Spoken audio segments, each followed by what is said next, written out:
Tiga ulama Paku Banten paling keramat yang masih hidup. Himayah sekaligus pemimpin ulama di tanah Banten. Banten merupakan provinsi 1000 kiai sejuta santri. Tak heran jika nama Banten terkenal di seluruh Nusantara bahkan dunia internasional. Sebab ulama yang sangat masyhur bernama Syekh Nawawi Al-Bantani adalah asli kelahiran di Serang, Banten. Provinsi yang dikenal dengan seni debusnya ini disebut-sebut memiliki paku atau penjaga yang sangat luar biasa. Berikut akan kami kupas tiga ulama Paku Banten paling keramat yang masih hidup. 1. Abuya Syar'i Ciomas Banten. Beliau merupakan satu-satunya murid Syekh Nawawi Al-Bantani dan ulama pengangkat seangkatan Mbah Hashim Asy'ari, pendiri NU yang masih hidup. Kini usianya sudah mencapai kisaran 60-70 tahunan. Tentu sudah sangat sepuh. Ulama yang satu ini sangat jarang dikenali masyarakat Indonesia, bahkan orang Banten sekalipun. Dikarenakan beliau memang jarang sekali terlihat publik, kesehariannya hanya berdiam diri di rumah dan menerima tamu yang datang sowan ke rumahnya untuk meminta doa dan barokah dari beliau. Banyak santri-santrinya yang menyaksikan secara langsung karomah beliau.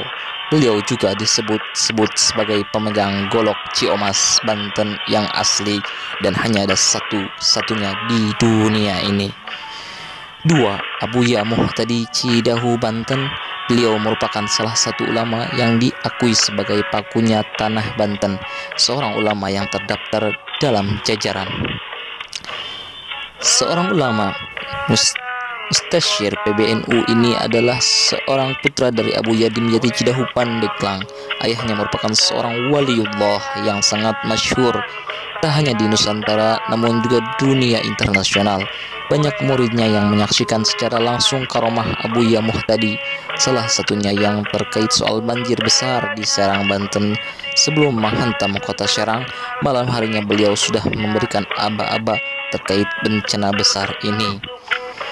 Selanjutnya, yang terakhir, nomor 3, Abuya Munfasir pada Rincang. Pesantren beliau yang tanpa nama terletak di kaki bukit pada Rincang. Abuya Munfasir hanya menerima santri laki-laki yang jumlahnya maksimal 40 orang saja. Akan tetapi belum pernah santrinya mencapai angka 40. Abuya menerapkan beberapa syarat untuk dapat mondok dan menuntut ilmu di tempatnya.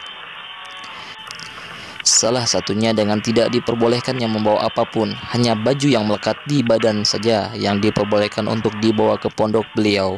Selain itu, Abuya juga memberikan syarat untuk siapa saja yang ingin menuntut ilmu dengan beliau, diharuskan untuk dites agar sanggup berpuasa selama 11 hari, sambil berbuka dan sahur hanya dengan 3 teguk air, tidak lebih.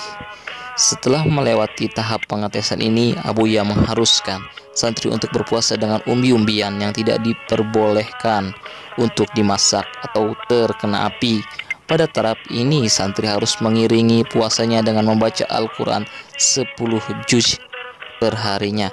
Ketika semua sudah dilewati, sampai kita pada syarat yang bisa dibilang syarat tertinggi yang diberikan oleh Abuya, yaitu harus puasa mutih, berpuasa dengan hanya nasi putih dan garam, dan berpuasa dari segala omongan atau berdiam diri.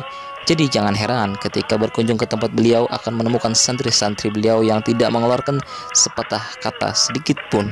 Syarat-syarat yang diberikan beliau memang terlihat sangat berat, tapi beliau punya manhaj sendiri untuk menjadikan santri-santrinya memiliki hati yang bersih, salah satunya melalui jalan tasyawuf. Wallahu a'lam. Ketiga ulama Paku Banten ini semoga diberkahi oleh Allah Subhanahu wa taala dan kita pun mendapat berkahnya. Assalamualaikum warahmatullahi wabarakatuh. Jangan lupa subscribe-nya.